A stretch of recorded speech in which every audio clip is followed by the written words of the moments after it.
Hai, welcome back to my channel, Mr. Pantilang. Yeay.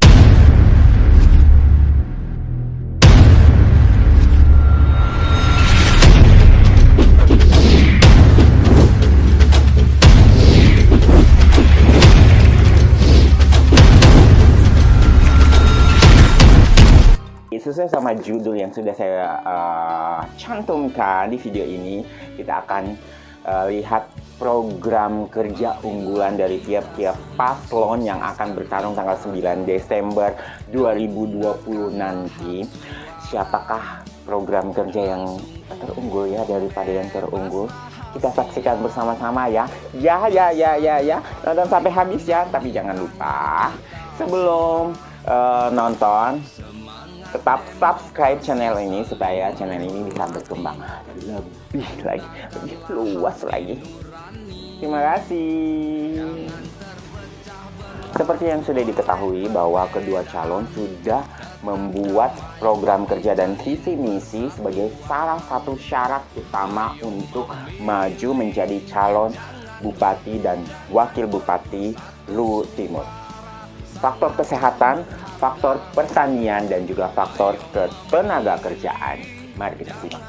Kita akan bahas satu persatu mulai dari faktor kesehatan. Dari kubu MTH Budiman, faktor kesehatannya adalah layanan pasca perawatan rawat inap atau pengantaran pasien dari rumah sakit dan dari puskesmas ke rumah. Kemudian yang kedua, seluruh fasilitas kesehatan ditanggung oleh pemerintah, jadi gratis ya. Tidak ada lagi pasien yang mengeluarkan biaya, termasuk biaya pemberian obat yang ditanggung oleh BPJS, jadi semua gratis.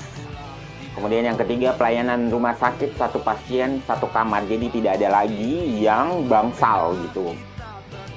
Yang keempat, pemberian mobil operasional kepada puskesmas, jadi akan ada tambahan armada untuk puskesmas. Wow. Meningkatkan kesejahteraan tenaga kesehatan. Yang suster. Selamat ya, semoga. Pembangunan rumah sakit Towuti. Yes, saya ada di Towuti, saya ada di Wondula. Pembangunannya sebentar lagi jika beliau naik. Wow. Lanjutan pembangunan rumah sakit Malili. Jadi akan ada rumah sakit juga di Malili. Jadi akan banyak rumah sakit yang akan dibangun oleh Bapak Husler jika akan naik. Bapak Husler dan Budiman. Wow, berikan tepuk tangan yang meriah.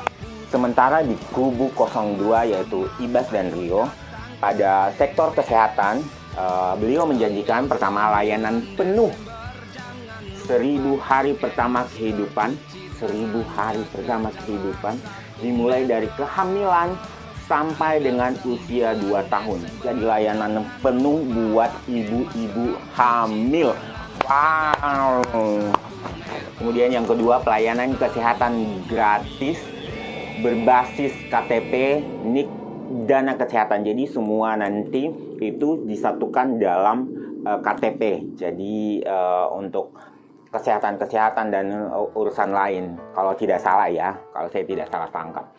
Kemudian yang ketiga, rumah singgah bagi pasien dan keluarga pasien. Kemudian yang keempat adalah pemberian insentif lagi kepada petugas kesehatan. Wow, ini petugas kesehatan sangat-sangat diperhatikan oleh kedua belah pihak yang khusus menangani pasien secara langsung. Wow, memang kita harus berikan apresiasi lebih kepada tenaga-tenaga kesehatan. Yuks, kece. Kemudian penambahan insentif bagi tenaga sukarela atau honor tenaga kesehatan. Jadi buat honorer juga yang selalu berkeluh kesah, apalagi khususnya di bidang kesehatan ini loh. Kalau Bapak Ibas dan Bapak Rio naik, ini kalian harus baca ini nih, kalian dapat insentif juga nih. Kemudian yang keenam adalah Garda Sehat, Gerakan Desa Sehat. Garda Sehat, Gerakan Desa Sehat terdiri dari satu tim dokter ya, bukan dokter, satu tim dokter. Satu tim dokter itu terdiri dari satu tim Satu tim itu terdiri dari dokter, perawat, bidan, dan sarjana kesehatan masyarakat. Jadi satu desa itu sudah punya satu tim untuk menangani satu desa. Jadi bukan cuman dokternya saja, tapi dibawa sekalian, diboyong sekalian satu tim. Wow. Kemudian si tim ini akan difasilitasi dengan operasional kesehatan. Nah, wow. Kemudian lanjut, pasien ini akan dijemput, misalnya sakit ya, akan dijemput dan diantar pulang. Jadi akan ada penjemputan dan pengantaran gratis dari armada sehat. Jadi tidak khawatir lagi kalau tidak punya kendaraan saat sakit ya. Luar biasa sekali, sampai segitunya diperjuangkan gitu, luar biasa. Yang ke-8 adalah pembangunan rumah sakit umum di Kecamatan Towuti dan Malili. Wow, saya sangat terharu karena saya sepertinya akan diperhatikan gitu. Terutama saya adalah warga Towuti, warga Wondula. Saya sangat terharu, mengharu biru gitu. Yang ke-9 adalah perubahan fasilitas kamar bangsal menjadi kamar kelas 1 di puskesmas dan di rumah sakit. Perubahan fasilitas, jadi tidak ada lagi kata bangsal, tidak ada lagi kata ruang ekonomi atau apalah itu. Jadi ini akan dirubah menjadi kamar nomor 1. Ya nggak sih? Benar nggak sih? Iya kan? Wow.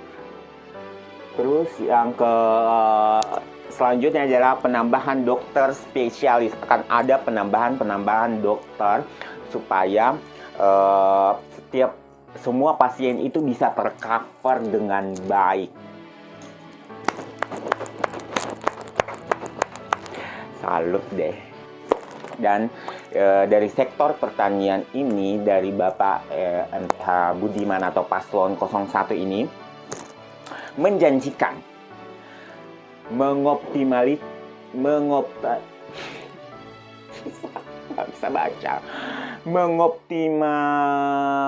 mengoptimalkan peran BUMD dalam penyerapan hasil bumi. Yang kedua, peningkatan produksi melalui penambahan indeks pertanaman. Jadi akan meningkat ya. Mandiri benih padi. Yang keempat, mengembangkan sentra tanaman pangan dan hortikultura. Menjamin ketersediaan pupuk ya. Jadi kita tidak akan susah lagi untuk mencari pupuk. Pupuk tidak akan langka lagi seperti tabung. Industrialisasi hasil pertanian, kemudian memfasilitasi pemenuhan asuransi tanah. Jadi para petani akan dapat asuransi. Enggak sih? Benar nggak sih ini?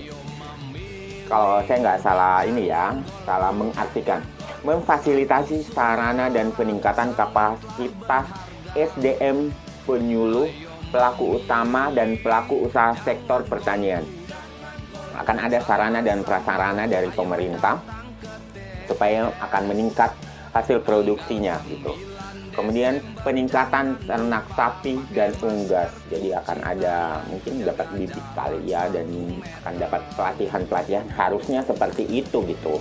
Dapat bibit, pelatihan-pelatihan, kemudian akan dikontrol lagi supaya ternak sapi dan unggas ini berkembang lebih baik lagi karena sudah dapat ilmu dan sudah dapat tanaman modal. Buat 02, Paslon 02, Bapak Ibas dan Bapak Rio Patiwiri ini, dari sektor pertanian, beliau menjanjikan pertama adalah pupuk gratis bagi petani. Ini adalah poin yang sangat-sangat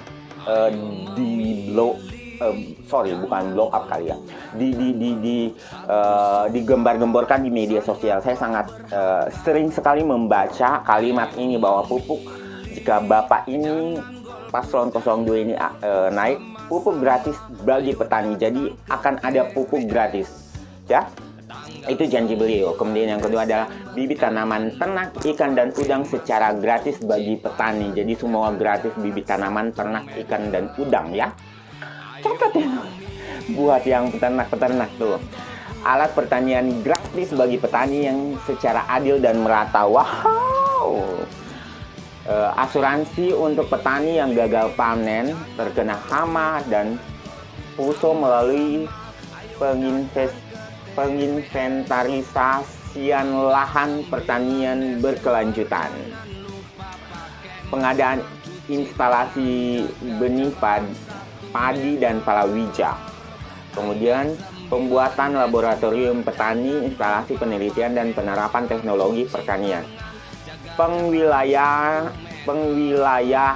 komunitas pertanian bernilai ekonomis. Kemudian pembangunan poliklinik pertanian dan perikanan, pembangunan pabrik pengolahan beras, pabrik kelapa sawit, pabrik pengolahan jagung, dan pabrik lada.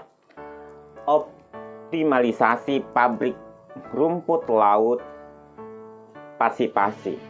Pembangunan pabrik pengolahan hasil perikanan laut dan perikanan darat. Bantuan armada dan alat tangkap bagi nelayan. Bantuan ya, armada buat nelayan nih. Nih, nelayan harus catat nih. Kemudian pembangunan dan optimalisasi pabrik es di daerah pesisir. Petani penyuluh perdesa yang bersertifikasi. Pembuatan kartu tani yang berintegrasi dalam rencana definitif kebutuhan kelompok atau RDKK yang diarahkan ke RDKK. Penambahan dan optimalisasi jaringan irigasi, pencetakan sawah baru, pembentukan satgas harga, optimalisasi peran BUMD pertanian dan BUMD ES pertanian. Itu dia. Jadi catat ya. Kita lanjut ya ke sektor yang ketiga, yaitu sektor ketenaga kerjaan. Aduh, Bapak, saya butuh banget tenaga kerja. Bapak, saya butuh banget tempat kerja. Semoga Bapak melihatnya ya dan merekrut saya bisa nyapu-nyapu kok, Pak. Kantor Bapak ya. Yang penting gaji di atas 2 digit. Lanjut. Kerjasama pelatihan dan penempatan tenaga kerja pemerintah daerah dan swasta.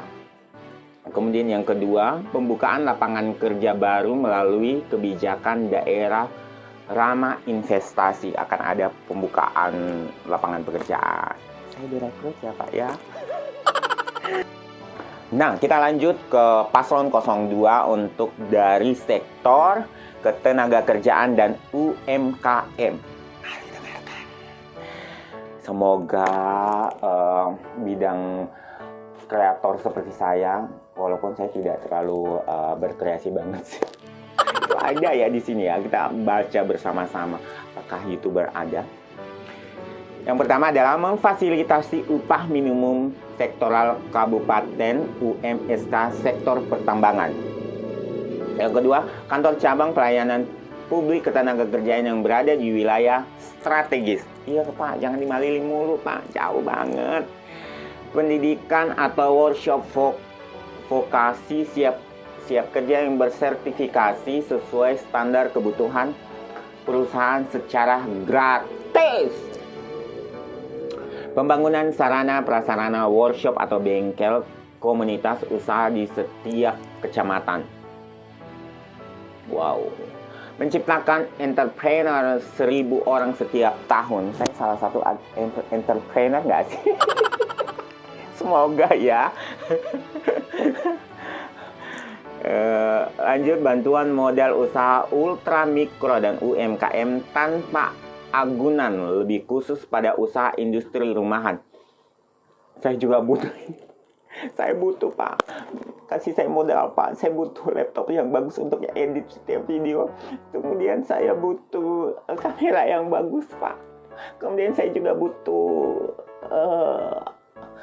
stabilizer, Pak. Dan juga saya butuh tim untuk edit setiap video saya. Lanjut curhat. Mana nih? Tuh kan, lupa kan gara-gara curhat. Bantuan teknologi tepat guna bagi industri rumahan. Ya, memang semua sekarang serba teknologi ya. Jadi memang kita harus menjadi orang yang berteknologi supaya lebih berkembang gitu. Pemberian sertifikasi produk PRT dan label halal UMKM secara gratis. Gerakan belanja produk lokal. Nah, ini bagus nih. Pembangunan kawasan UMKM terpadu. Pembentukan badan penanganan perselisihan atau mediator permasalahan industri. Jaminan perlindungan tenaga kerja non-formil bagi masyarakat miskin. Nah, itu adalah janji Paslon 02 dari sektor tenaga kerja dan UMKM, sektor yang dijanjikan oleh Paslon 01 dan 02. Nah, buat teman-teman semua, nanti tanggal 9 Desember jangan lupa datang ke TPS. Kemudian sebelum datang itu sebaiknya harus berdoa, memang harus berdoa. Dan yakinkan di dalam diri masing-masing, jangan kata orang, jangan kata siapapun, dan jangan terintimidasi. Lakukan dengan hati. Lihat kalau memang tidak terlalu tahu visi misinya, dengarkan visi misi ini, kemudian catat kalau perlu supaya bisa lebih mantap gitu pilihannya nanti. Ya kan, karena 5 tahun ke depan ini Luwu Timur harusnya lebih baik. Dan bagaimana Luwu Timur menjadi lebih baik, teman-teman semua, khususnya teman-teman pemuda semua yang masih sangat muda, yang biasanya cuek dengan pemilihan apapun itu, mari sama-sama kita wujudkan Luwu Timur lebih baik dengan cara datang ke TPS, coblos salah satu paslon yang kalian sangat harapkan untuk merubah Luwu Timur menjadi lebih baik. Dan keempat kandidat ini saya pikir adalah warga Luwu Timur terbaik lah, ya, penduduk Luwu Timur yang terbaik gitu. Jadi jangan saling menjatuhkan satu sama lain, karena saya pikir mereka berempat adalah yang terbaik untuk memajukan Luwu Timur kita ini. Itu saja buat saya. Terima kasih buat semuanya. Terima kasih untuk subscribe-nya. Jangan lupa tetap subscribe channel ini. Dan jangan lupa buat bapak-bapak yang naik, sepertinya konten kreator belum ada. Sedih, memang karena ini masih baru. Konten kreator seperti saya bolehlah disisipin di mana aja. Mungkin ada nanti next akan ada anak-anak dari Luwu Timur yang akan bisa menjadikan konten kreator ini menjadi salah satu penunjang hidup, penghasilan. Ya, karena kenapa enggak? Semua itu akan tidak ada yang mustahil selama kita bekerja dan berusaha, ora et labora, dan berdoa tentunya. Terima kasih buat semuanya. Thank you so much. Selamat memilih. Tanggal 9 Desember 2020 kita akan sama-sama memilih, dan kita akan sama-sama gini ya. Kita akan sama-sama bertemu di sana di TPS. Sampai jumpa. BBY, Mr. Patilam pamit.